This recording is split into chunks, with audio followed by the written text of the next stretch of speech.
Hello, dear students. Good morning. Hope you all are fit and fine at your home.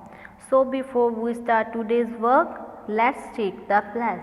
I command to vigilant and bear in mind at all times the risk to myself, my colleagues for COVID-19. I promise to take all necessary precautions that prevent the spread of this deadly virus.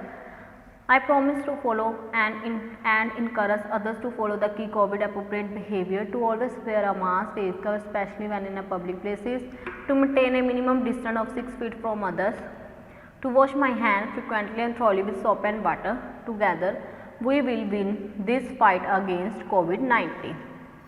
बच्चों, आपने सभी ने हिंदी व्याकरण की book निकालनी है। आज हम सेकेंड पार्ट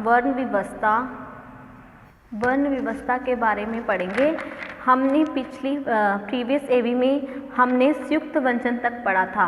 हम उसके आगे आज पढ़ेंगे कंटिन्यूसली संयुक्ताक्षर बनाने के नियम। हम संयुक्ताक्षर कैसे बनाते हैं, जैसे खड़ी पाई हटाकर। ठीक है, जिन वर्णों के अंत में खड़ी पाई है संयुक्ताक्षर बनाते समय उस पाई को हटा दिया जाता है। जैसे संयुक्ताक्षर बनाते हैं तो जो खड़ी पाई होती है उसको क्या कर दिया जाता है, हटा दिया जाता है। जैसे ख है, ख के साथ जो ये पाई है उसको हटा दिया जाता है तो क्या बनता है, ख्याति। ग के साथ ये पाई हटा के क्या बनता है, ग्वाला। ध के साथ पाई हटा के ध्यान, ज्वाला। अभ्यास, न्याय, प्यार, पत्ता, बच्चा, दिल्ली, मम्मी, रस्सी। ठीक है, ये खड़ी पाई हटाकर भी हम संयुक्ताक्षर बना सकते हैं। गुड़ी हटाकर, गुंडी हटाकर।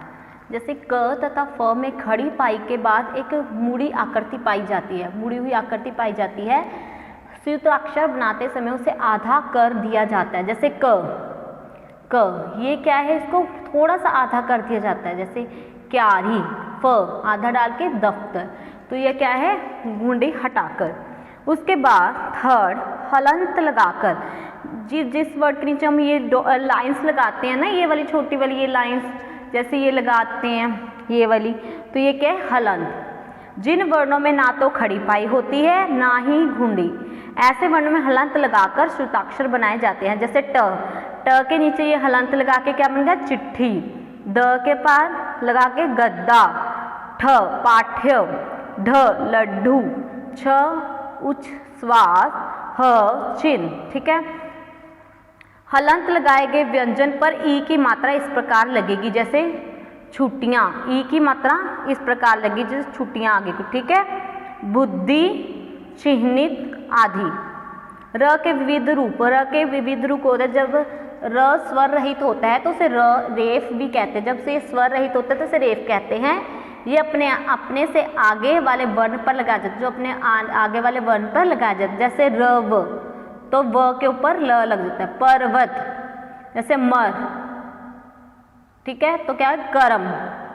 र। ठीक है, रस, वर्ष, वर्ष। जैसे र से पूर्व कोई भी स्वर रहित व्यंजन हो तो र उसके पैरों में लगाया जाता है। र एक तो पैर में होता है, एक ऊपर ये मुड़ी हुई आकृति में होता है, एक ये नीचे को डलता है। जैसे प्रकाश, ग्रह, व्रत। ट और ढ से र का संयोग होने पर र उसके नीचे इस रूप में जुड़ता है, जैसे ट्रक, ड्रम। ओके बच्चों, उसके बाद हम ये पॉइंट्स पढ़ेंगे कुछ। भाषा की वह मूल ध्वनि जिसके टुकड़े नहीं किए जा सकते वर्ण कहलाती है। वर्णों का व्यवस्थित समूह वर्णमाला कहलाता है। वर्ण दो प्रकार के होते हैं, स्वर और व्यंजन। जिन वर्णों के उच्चारण में हवा बिना किसी रुकावट से मुख से निकलती है वह स्वर कहलाते हैं। जब हवा हमारे मुंह से बिना रुकावट से निकलती है वह स्वर कहलाते हैं। स्वरों की सहायता से बोले जाने वाले व्यंजन व्यंजन कहलाते हैं। क्या कहलाते हैं, व्यंजन। स्वर दो प्रकार के होते हैं, ह्रस्व स्वर, दीर्घ स्वर। व्यंजन के दो भेद हैं, अलप परिणाम, महापरिणाम। दो सामान्य या विभिन्न व्यंजनों के मेल से संयुक्त व्यंजन या संयुक्ताक्षर बनते हैं। बच्चे, उसके बाद आगे आपकी बुक वर्क जिसमें फर्स्ट है बहुविकल्पीय प्रश्न। वर्णों को और क्या कह सकते हैं, वर्णों को और क्या कहते हैं, अयोगवा, अक्षर या आघात वर्ण, क्या आएगा अक्षर, तो आपने अक्षर पर टिक करनी है। हिंदी वर्णमाला में स्वरों की संख्या है, जो हमारे स्वर है उनकी संख्या कितनी है, 11, 13 या 33, तो आपने 11 पे टिक करनी है, 11 आएगा बच्चे। हिंदी वर्णमाला में स्वरों की संख्या 11 है। भाषा का मूलधार है शब्द, वाक्य या वर्ण, क्या है वर्ण।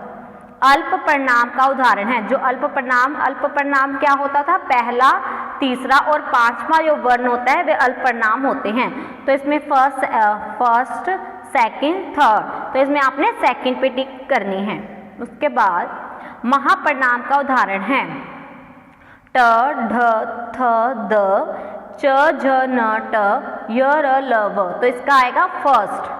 महापरिणाम क्या होता है, जिसमें दूसरा और फोर्थ वर्ग महापरिणाम कहलाते हैं। उसके बाद बच्चों नीचे दिए गए शब्द के अनुस्वार या अनुनासिक चिन्ह आपने लगाने हैं, ठीक है। अनुस्वार जो अ के ऊपर बिंदी की तरह होता है, अनुस्वार जो चंद्र बिंदु की तरह होती है, उस पर आपने टिक लगानी है।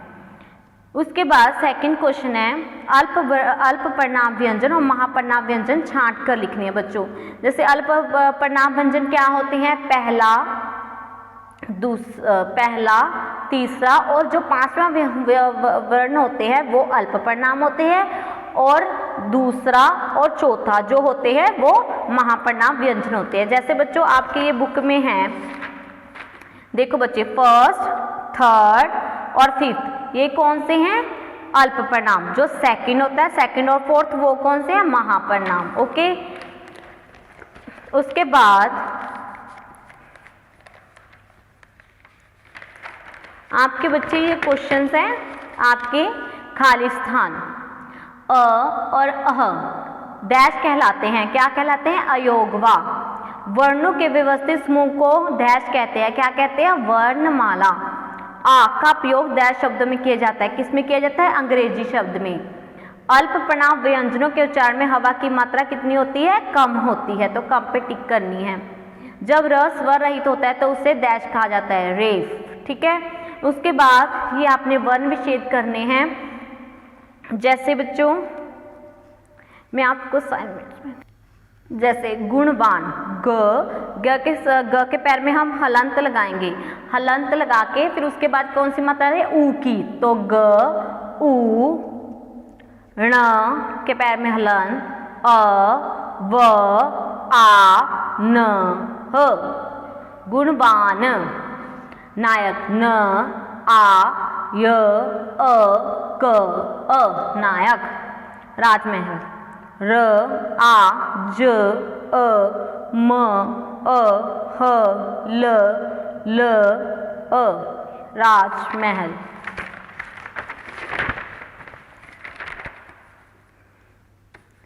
सरोवर, स, अ, रो, ओ, व, अ, र, अ, सरोवर। हिरन, ह, ई, र, अ, न, अ, हिरन। बगीचा, ब, अ, ग, ई, च, आ, बगीचा। महोदय, म, ह, अ, ह, ओ, द, अ, य, आ, महोदय। सुंदर, जैसे स है, स के साथ किसकी मात्रा आ रही है, ऊ की, तो ऊ लगाना है, ऊपर बिंदी है तो न लगाना है। सुन, द के साथ अ, र के साथ अ, सुंदर। उसके बाद बच्चों ये आपकी क्वेश्चन आंसर है, वर्ण किसे कहते हैं। भाषा की वह मूल ध्वनि जिसके टुकड़े नहीं किए जा सकते वर्ण कहलाती हैं। वर्णमाला से क्या तात्पर्य है, वर्णों का व्यवस्थित समूह वर्णमाला कहलाता है। थर्ड क्वेश्चन इज, स्वर तथा व्यंजन में क्या अंतर है। वर्ण के उच्चारण में किसी दूसरे वर्ण की सहायता नहीं ली जाती। स्वर वर्ण के उच्चारण में किसी दूसरे वर्ण की सहायता नहीं ली जाती, जबकि व्यंजन वर्ण के उच्चारण में स्वर व्यंजन की सहायता ली जाती है। जैसे व्यंजन होते हैं उसके साथ स्वरों की मात्रा लगाकर उनकी सहायता ली जाती है, लेकिन स्वरों में ऐसा नहीं होता। स्वर्ण वर्णों की संख्या 11 होती है, जबकि व्यंजन वर्णों की संख्या 41 होती है। स्वर के भेद उदाहरण सहित बताएं। स्वर के दो भेद होते हैं, हर्षस्वर स्वर, दीर्घ स्वर। जिन स्वरों के उच्चारण में कम समय लगता है उन्हें हर्षस्वर स्वर कहते हैं, जैसे अ, ई, उ, शी। दीर्घ स्वर, जिन स्वरों का उच्चारण करते समय ह्रस्व स्वर से लगभग दुगना समय लगता है उन्हें दीर्घ स्वर कहते हैं, जैसे आ, ई, ऊ, ए, ओ, ओ। ठीक है। व्यंजन के भेद उदाहरण से बताएं। व्यंजन के दो भेद होते हैं, अल्प प्रणाम, महाप्रणाम। जिन व्यंजनों के उच्चारण में हवा की मात्रा कम होती है, जैसे क, ग, ढ, च, ज, न, ट, ठ, ड, त, ध, न, प, भ, म। ठीक है। प्रत्येक वर्ग का पहला, तीसरा और पांचवा व्यंजन अल्प प्रणाम होते हैं। महाप्रणाम जिन व्यंजनों के उच्चारण के समय फेफड़ों से बाहर निकलने वाली हवा की मात्रा अपेक्षाकृत अधिक होती है, जैसे ख, घ, छ, ज, ट, ठ, ढ, थ, भ, फ, ब। प्रत्येक वर्ग का दूसरा तथा चौथा व्यंजन महाप्रणाम होते हैं। संयुक्त व्यंजन से आप क्या समझते हैं? दो समान या विभिन्न व्यंजनों के मेल से संयुक्त व्यंजन या श्रुताक्षर बनते हैं। दो समान या भिन्न व्यंजनों के मेल से क्या बनते हैं? संयुक्त व्यंजन या श्रुताक्षर बनते हैं। हो बच्चों के आप सभी को समझ आ गया होगा। तो okay bye, take care, bye bye, have a nice day students, thank you.